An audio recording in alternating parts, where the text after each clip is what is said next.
Olá, amigos, tudo bem? Nós brasileiros somos a herança da mistura de muitos povos, especialmente portugueses, africanos e índios. Hoje nós vamos pensar um pouco sobre a nossa relação com os índios, uma base importante da formação do povo brasileiro, mas que foi incentivada em alguns momentos da história a ser vista de forma preconceituosa e pejorativa. Vamos aprender um pouco e pensar um pouco sobre isso?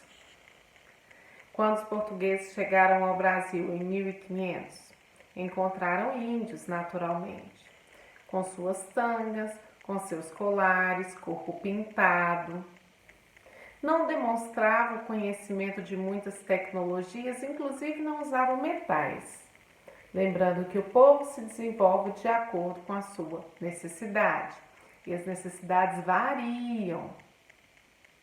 Os portugueses utilizavam os índios para trabalhar, principalmente na extração do pau-brasil, e trocavam aquele trabalho por coisas que para os índios eram uma novidade e tinha valor, e para os portugueses não tinha valor econômico. Mas os nossos índios não tinham a ideia e uma vida sustentada com base no dinheiro, porque não havia comércio nesse sentido aqui no Brasil. No entanto, esse trabalho forçado dos índios, essa escravização dos índios, não se estendeu por muito tempo. Não só pelo fato dos índios serem protegidos pelos jesuítas, mas porque os índios vão fugir, não vão querer desenvolver aquelas atividades e vão realmente ser resistentes. Mas na nossa cabeça ficou semeada a ideia de que o índio é preguiçoso. O índio não era preguiçoso. Ele trabalhava segundo a necessidade da sua cultura. O português chegou com um padrão diferente de necessidade e quis explorar a mão de obra indígena.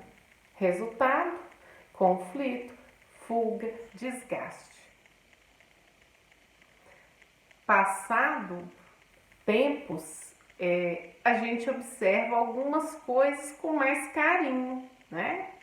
Nós herdamos dos índios, além das receitas, né, de produtos alimentícios de uma forma geral, de comportamentos, de organização de algumas ideias, né? A gente herda dos índios hábitos de higiene. Sou grata a eles.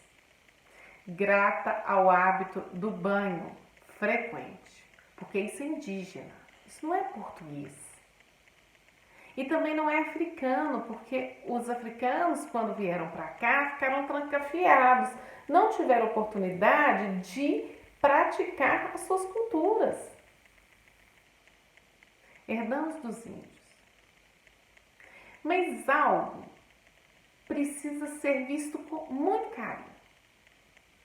Lá em 1500, o índio usava tanga, o índio fazia arco e flecha, lança, danças, festividades, não tinha meios de transporte. Mas os portugueses chegaram aqui de caravela e para se comunicarem com o rei em Portugal enviaram uma carta, a carta de Pero Vaz de Caminha. Mas como que nós nos comportamos hoje? Hoje, quando a gente vê um índio ou alguém com características físicas indígenas, a gente fala assim: nossa, aquele índio ali de calça jeans, aquele índio ali usando o telefone celular. Ah, mas índio que usa celular não é índio. Peraí, gente. Nós então estamos estabelecendo um padrão que nós podemos usar de tudo que a modernidade nos oferece, tecnologias, conhecimento, vestuário, mas queremos que os índios permaneçam na condição onde estavam há 500 anos atrás? Atitude incoerente e egoísta. A evolução veio para todos. Cada um se adapta a seu modo.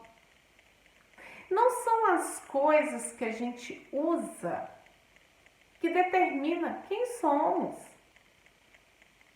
É a nossa essência. É o que a gente pensa, o que a gente defende e o que a gente faz.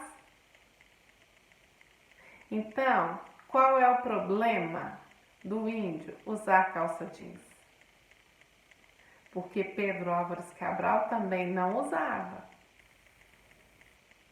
Qual é o problema do índio ter telefone, ter carro? No século XV, ninguém tinha carro.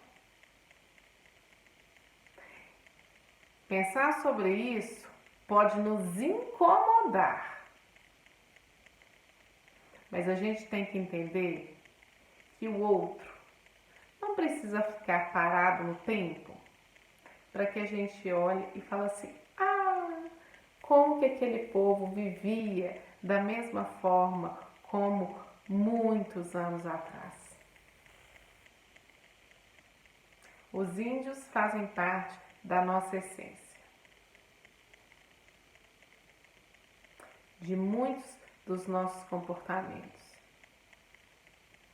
E assim como nós, vem se adaptando a costumes, tecnologias e modernidades. Por que eles tinham que ficar fora disso? Um beijo para vocês.